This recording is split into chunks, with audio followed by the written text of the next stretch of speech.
హంతకుడు అనంతబాబుకి జగన్ రెడ్డి ఆశ్రయం. జగన్ రెడ్డి మన కోర్టు పర్మిషన్ తీసుకున్నాడు 20వ తారీఖున లండన్ వెళ్ళటానికి. ఎందుకు వెళ్ళలేదు? ఎవరి కోసం వెళ్ళలేదు? ఆ వార్త బయట ప్రజలకు తెలియకుండా ప్రజలు మభ్యపెట్టడానికి తన మంది చేత విష ప్రచారాలు మొదలుపెట్టాడు. హైదరాబాద్ లో ఉన్న సిబిఐ కోర్టు జగన్ రెడ్డి విదేశీ యాత్రలకు వెళ్ళడానికి పర్మిషన్ ఇస్తే వెళ్లకుండా ఎందుకు తప్పిస్తూ తిరుగుతున్నాడు? ప్రధానంగా 2 కారణాలు. ఒకటి, పెద్ద దస్తగిరి హత్య. తన మేనమామ రవీంద్రనాథ్ రెడ్డి, తన తమ్ముడు అవినాష్ రెడ్డి కన్నుసన్నలో జరిగిందని చెప్పి ప్రజలకు తెలిసిపోయిన తర్వాత, వాస్తవాలు బయటపడిన తర్వాత, వేల కోట్ల రూపాయల దస్తావేజులు బయటపడిన తర్వాత, అవన్నీ తన మేనమామ భార్య కొడుకు పేరట ఉన్నాయని తెలిసిన తర్వాత జగన్ రెడ్డి భయంతో లండన్ వెళ్ళటం ఆగిపోయాడు. వీళ్ళు ఎక్కడ అరెస్ట్ అవుతారో, వీళ్ళు అరెస్ట్ అయితే తన బతుకు ఎక్కడ బయటపడుతుందో అంట భయపడి కడప వెళ్లి రాజీ చేసుకునే ప్రయత్నం చేస్తున్నాడు. 2వ కారణం అనంతబాబు, ఎమ్మెల్సీ అనంతబాబు. అనంతబాబు భార్య కనకదుర్గ, లక్ష్మీదుర్గ అనుకుంటా, మొత్తం మీద దుర్గ, ఇద్దరు కలిసి తమ డ్రైవర్ సుబ్రహ్మణ్యాన్ని, దళిత బిడ్డని కొట్టి హింసించి చంపేశారు. ఎవడైనా ఆవేశంలో హత్య చేస్తే ఆ శవాన్ని వదిలిపెట్టి పారిపోతాడు. అనంతబాబు అనేవాడు దుర్మార్గుడు కాకపోతే, నరహంతకుడు కాకపోతే, ఒక వ్యక్తిని హత్య చేసి పారిపోకుండా ఆ శవాన్ని మళ్ళీ డోర్ డెలివరీ చేస్తాడా? ఎంత అహంకారం రా మీకు, ఎంత ఒళ్ళు బొలుపురా మీకు. అంటే సమాజం కళ్ళు మూసుకుంది అనుకుంటున్నారా? చట్టం పనిచేయదు అనుకుంటున్నారా? వ్యవస్థ నిద్రపోతాయి అనుకుంటున్నారా? జగన్మోహన్ రెడ్డి ముఖ్యమంత్రి అయితే మీరు హత్యలు చేస్తారా? ఏంట్రా మీకు ఆ బలుపు అంటూ ప్రశ్నించింది సమాజం, నిలదీసింది. కూటమి ప్రభుత్వం వచ్చిన తర్వాత అనంతబాబు చేసిన దారుణాన్ని తల్లి మళ్ళీ వెలుగులోకి తీసుకొచ్చి కేసు పెడితే, అది కోర్టు ఆర్డర్ చేత కేసు ఇన్వెస్టిగేషన్ చేసి కోర్టు ఆదేశించింది. ఈ అనంతబాబు అనే నరహంతకుడు ఎవడు, ఎందుకు పట్టుకోలేదు, ఆనాడు ఎందుకు వదిలిపెట్టారు అని చెప్పి కోర్టు ప్రశ్నిస్తే సిట్ వేగంగా దర్యాప్తు చేసి అనంతబాబు ఒక్కడే దరిద్రుడు కాదు, అనంతబాబు భార్య పాత్ర కూడా దీంట్లో ఉంది అంటూ నిరూపించి A1 అనంతబాబు, A2 అనంతబాబు భార్య రోజువారీ విచారణ జరుగుతూ ఉంది. త్వరలో తీర్పు రాబోతా ఉంది. ఈలోపు సాక్షులను బెదిరించి, ఎలా అయితే వైఎస్ వివేకానంద రెడ్డి హత్య కేసులో సాక్షులు మరణించుకుంటూ వచ్చారో, లోబర్చుకుంటూ వచ్చారో, అలాగే అనంతబాబు విషయంలో కూడా సాక్షుల్ని లోబర్చుకోవటమో లేదంటే లేపేయడం చేసే ప్రయత్నం చేయడానికే జగన్ రెడ్డి లండన్ వెళ్ళడానికి ఆగిపోయాడు. సాక్షుల్ని బెదిరిస్తున్నాడని తెలిసి పోలీసులు కేసు పెట్టి అరెస్ట్ చేయడానికి వెళ్తే అనంతబాబు పారిపోయాడు. మళ్ళీ పారిపోయి ఎక్కడ దాక్కున్నాడు? ఉండవల్లి జగన్ ప్యాలెస్ లో. అసలు జగన్మోహన్ రెడ్డికి ఒక ఎమ్మెల్సీ చోటా రౌడీ షీటర్, ఒక స్మగ్లర్కి సంబంధం ఏంటి? అంత అవినాభావ సంబంధం ఏంటి? ఒక హంతకుడిని నువ్వు ఎందుకు దాస్తున్నావు? అసలు హంతకుడితో నీకు అంత లింక్ ఏంటి అంటే, జగన్మోహన్ రెడ్డి ముఖ్యమంత్రిగా ఉన్నప్పుడు చేసిన గంజాయి వ్యాపారం, అనంతబాబు చేసిన స్మగ్లింగ్, గంజాయి స్మగ్లింగ్ లో ప్రధాన వాటా చేరింది జగన్ రెడ్డికే అన్నది స్పష్టం అవుతుంది కదా అంటున్నారు గిరిజనులు. జగన్మోహన్ రెడ్డి ముఖ్యమంత్రిగా ఉన్నప్పుడు ఆ అడవుల్లో అడవి బిడ్డల్ని బెదిరించి భయపెట్టి గంజాయి సాగు చేసి వేల కోట్ల రూపాయలు సంపాదించుకుని దాంట్లో ప్రధాన వాటా జగన్ రెడ్డికి ఇవ్వబట్టే జగన్ రెడ్డి వణికిపోతా లండన్ ప్రయాణాన్ని కూడా ఆపుకుని అనంతబాబు సహాయపడటానికి ఇక్కడ ఆగిపోయాడు. ఒకటి, పెద్ద దస్తగిరి హత్య, మేనమామని తమ్ముని బయటేయడానికి. 2, అనంతబాబు కేసు తీర్పు రాకముందే సాక్షిని బెదిరించి లేపేయడానికి. ఈ 2 కార్యక్రమాల కోసం జగన్ రెడ్డి ప్రోగ్రాం క్యాన్సిల్ అయింది. దాన్ని మాత్రం పేటీఎం కూడా ప్రశ్నించరు. జగన్ రెడ్డి లండన్ పారిపోతానావు కదా, పర్మిషన్ ఇచ్చింది కదా కోర్టు, నీకు పారిపోకుండా ఎందుకు ఆగిపోయి ఎవడన్నా ప్రశ్నించాడా? ఎందుకు ప్రశ్నించలా? ఇది కారణం. ఆ అనంతబాబు తాడేపల్లి ప్యాలెస్ లో దాక్కోవడాన్ని, జగన్ రెడ్డి ఆశ్రయం ఇవ్వడాన్ని ప్రశ్నిస్తున్నారు దళిత సంఘాలు. రాష్ట్ర వ్యాప్తంగా దళిత సంఘాలు నిన్న రోడ్డు మీదకి వచ్చినాయి, ప్రశ్నిస్తున్నారు. మా దళిత బిడ్డ సుబ్రహ్మణ్యాన్ని చంపిన అనంతబాబుకు నువ్వు ఎట్లా షెల్టర్ ఇస్తావు, నువ్వు ఎట్లా కాపాడుతావు, ఆదుకుంటున్నావు జగన్ రెడ్డి అంటూ నిలదీస్తున్నారు. ఉభయ గోదావరి జిల్లాల్లో నిన్న రోడ్ల మీదకి వచ్చారు.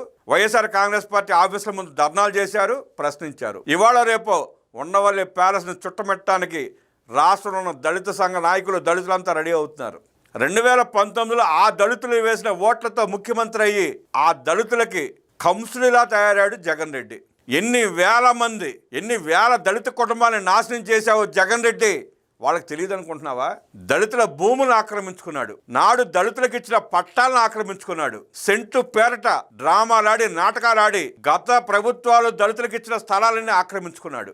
జగన్ రెడ్డి బతుకు బట్టబయలై దళితులకు వాస్తవాలు తెలిసి కూటమి ప్రభుత్వాన్ని గెలిపించుకుని ఇవాళ సంతోషంగా ఉన్నారు దళితులు. వాళ్ళలో కొంతమంది పేటీఎం గాడిని పక్కన పెట్టుకుని వాళ్ళతో డ్రామాలు ఆడిద్దాం అనుకుంటాడు జగన్ రెడ్డి. వాటికి నీ పప్పులోడుకో జగన్ రెడ్డి, నీ డ్రామాలు స్పష్టం, ప్రజలకు అర్థమైంది, దళిత జాతికి అర్థమైంది.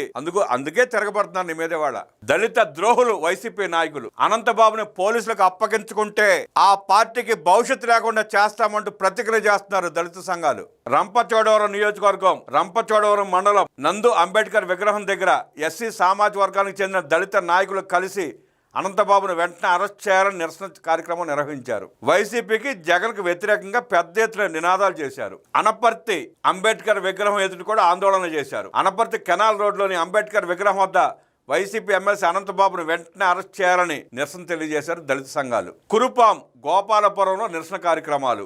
ఎస్సీ ఎస్టీ సామాజిక వర్గానికి చెందిన దళిత గిరిజన నాయకులు కలిసి వైసీపీ ఎమ్మెల్సీ అనంతబాబును వెంటనే అరెస్ట్ చేయాలని నిరసన కార్యక్రమం నిర్వహించారు. గోపాలపురం మండలం వెల్లచింతలగూడెం గ్రామంలో అంబేద్కర్ విగ్రహం వద్ద వైసీపీ ఎమ్మెల్సీ అనంతబాబును వెంటనే అరెస్ట్ చేయాలని దళిత సంఘాల ఆధ్వర్యంలో నిరసన తెలిపారు. జగ్గంపేటలో దళిత సంఘాల నిరసన ర్యాలీ. జగ్గంపేట నియోజకవర్గ వ్యాప్తంగా అంబేద్కర్ విగ్రహాలకి పూలమాల వేసి నిరసన తెలియజేశారు దళిత సంఘాలు. ఉభయ గోదావరి జిల్లాలో ఏకతాటిపైకి వచ్చాయి దళిత సంఘాలు.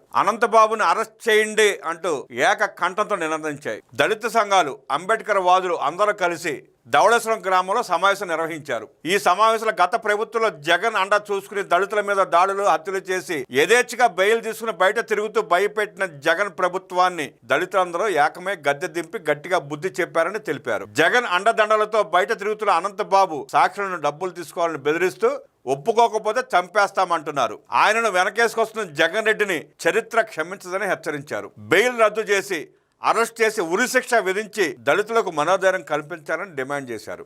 అనంతబాబును శిక్షించకపోతే ఇదే దళితులు అందరూ ఏకమై న్యాయాన్ని చేతిలోకి తీసుకుని చేసే ఉద్యమం తీవ్ర రూపం దాల్చుతుందని వైసీపీ పార్టీ జగన్ని హెచ్చరించారు. ఈ నిరసన కార్యక్రమంలో ఉభయ గోదావరి జిల్లాలో ఉన్న దళిత సంఘాల నాయకులు, విద్యార్థి సంఘాల నాయకులు, పెద్ద ఎత్తున దళితులు పాల్గొన్నారు.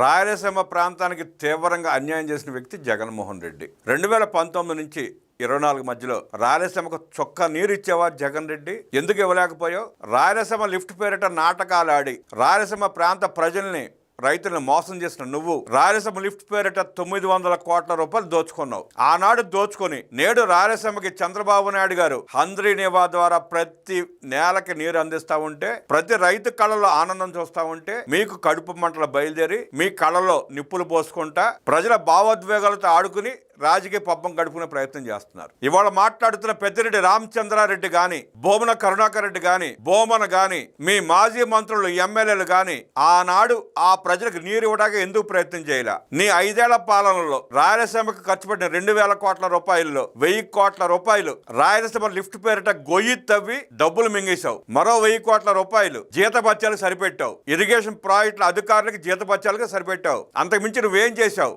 ఆనాడు నిన్ను ప్రశ్నించని రాయలసీమ అతి మేధావులు ఇవాళ వచ్చి కూటమి ప్రభుత్వం అద్భుతంగా పరిపాలన చేస్తా ప్రతి ఎకరాకు నీరుస్తా ఉంటే, హంద్రీ నివాకి సుమారుగా 4,000 కోట్ల రూపాయలు ఖర్చు పెట్టి చివరి ఆయకట్టు వరకు నీరు అందిస్తా ఉంటే, రాయలసీమలో ఉన్న చెరువులని నింపి రైతుల కళ్ళలో ఆనందం చూస్తా ఉంటే మీ కళ్ళలో నిప్పులు పోసుకుని అవాకులు చవాకులు పేల్తారా? మాట్లాడటానికి సిగ్గు శరం ఉండాలిగా. పెద్దిరెడ్డి రామచంద్రారెడ్డి పుంగనూరులో చెరువు పేరిట దోచుకున్న డబ్బులు ప్రజలకు తెలియదు అనుకుంటున్నారా? రాయలసీమ లిఫ్ట్ ఇరిగేషన్ ప్రాజెక్ట్ అని మూలన పడేసి ఎలా నాశనం చేశారో ప్రజలు మర్చిపోయారు అనుకుంటున్నారా? చేసింది లేకపోగా ఇవాళ కూటమి ప్రభుత్వం వచ్చిన తర్వాత, చంద్రబాబు నాయుడు గారు ముఖ్యమంత్రి అయిన తర్వాత రాయలసీమ ప్రాజెక్టులన్నింటినీ త్వరితగతిన పూర్తి చేసుకుంటా వాటిని విస్తరించుకుంటా పనులు చేస్తా ఉంటే ఏడుస్తారా? రాయలసీమ లిఫ్ట్ ఇరిగేషన్ ప్రాజెక్ట్ కి నువ్వు ఖర్చు పెట్టింది ఎంత? నువ్వు చేసిందేంటి? నువ్వు ముఖ్యమంత్రిగా ఉండగానే ఎన్జిటి ఆపమని ఆర్డర్స్ ఇస్తే ఏం చేశావు? ఎందుకు స్టేని ఎత్తివేయించలేకపోయావు? ఆ స్టే వేసింది ఎవరు? నీ గురువు కేసీఆర్ కాదా?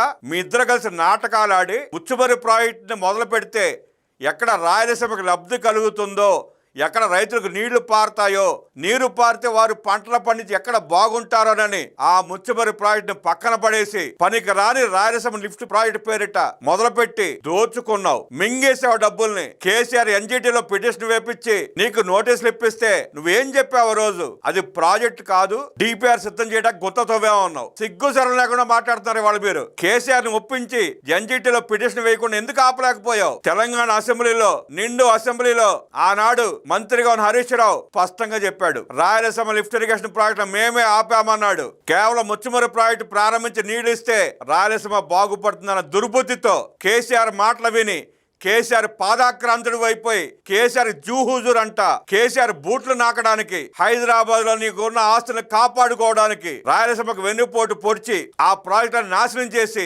రాయలసీమ లిఫ్ట్ ఇరిగేషన్ ప్రాజెక్టు పేరుతో నువ్వు ఆడిన నాటకాలు రాయలసీమ ప్రజలు స్పష్టంగా తెలిసే 49 స్థానాలు ఇచ్చిన అదే ప్రజలు కొట్టిని చాట కొట్టకుండా 45 స్థానాలని ఓడించి ఎన్ని సీట్లు ఇచ్చారు నీకు? మొన్న రాయలసీమకి ఎన్ని సీట్లు ఇచ్చింది మర్చిపోయావా జగన్ రెడ్డి? అవన్నీ వదిలేసి అవాకులు చెవాకులు అబద్ధాలు రాయలసీమ మేధావుల ఫోరం వంకతో నువ్వు ఆడుతున్న నాటకాలు ప్రజలకు తెలియదు అనుకుంటున్నావా? రాయలసీమ లిఫ్ట్ ఇరిగేషన్ ప్రాజెక్టు మొదలుపెట్టి 1000 కోట్లు దోచుకుని ఆపేసింది నువ్వే. కర్నూలుకు హైకోర్టు తీసుకొస్తానని చెప్పి ప్రగల్భాలు పలికి న్యాయ రాజధాని చేస్తానని చెప్పి నమ్మబలికి సుప్రీంకోర్టులో నువ్వు వేసిన పిటిషన్ ఏంటి? మాకు హైకోర్టు పెట్టే ఉద్దేశం లేదని స్పష్టంగా నువ్వు సుప్రీంకోర్టు తెలియజేశావు. బయట పేపర్లోనే ఊకదంపుడు ఉపన్యాసాలు అబద్ధాల రాతలు 3 రాజధానుల పేట డ్రామాలు కోర్టులోనేమో నువ్వు పిటిషన్ వేయటం మాకు సంబంధం లేదు, మేము మాట్లాడలేదు, మేమేం చేయట్లేదని. నువ్వు చెప్తున్న రాయలసీమ లిఫ్ట్ ఇరిగేషన్ ప్రాజెక్ట్ లో ఎన్ని భారతీయ సిమెంట్ కట్టలు వాడావో చెప్పు. అసలు ఆ ప్రాజెక్ట్ నువ్వు ఏం చేసావో చెప్పు. ప్రజల డబ్బులతో 1000 కోట్ల రూపాయలు ఖర్చు పెట్టి పెద్ద గొంత తవ్వి ఆ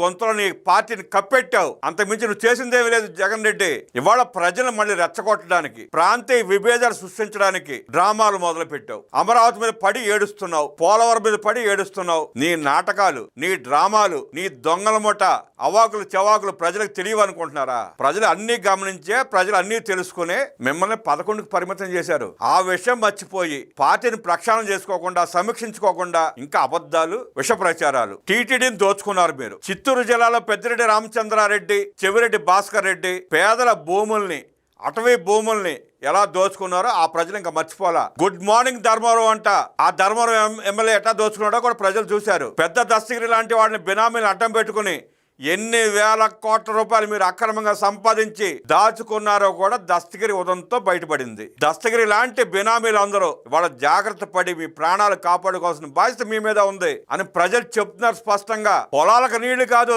తాగటానికి తాగునీరు కూడా ఇవ్వలేని చవట దద్దమ్మ జగన్ రెడ్డి కుక్కడి నీళ్లు ఇవ్వలేకపోయాడు. ఆనాడు ప్రశ్నించిన రాయలసీమ మేధావులు, మాజీలు ఇవాళ ఎగేసుకుంటా వచ్చి కూటమి ప్రభుత్వం అన్ని కార్యక్రమాలు చేపడతా ఉంటే, సాగునీరు ఇస్తా ఉంటే, పరిశ్రమలు తీసుకొస్తా ఉంటే, ఉద్యోగాల కల్పన జరుగుతా ఉంటే పడి ఏడుస్తారా? ప్రజలు తరిమి కొట్టక ముందే మీరే పారిపోండి. జగన్మోహన్ రెడ్డి ఎలా అయితే ఆంధ్ర వదిలిపెట్టి కర్ణాటక పారిపోయాడో మీరు కూడా ఆంధ్ర వదిలిపెట్టి పొరుగు రాష్ట్రాలకు పారిపోండి. లేదంటే మిమ్మల్ని తరిమి కొట్టేది ప్రజలే, రైతులే. గుర్తుంచుకోండి.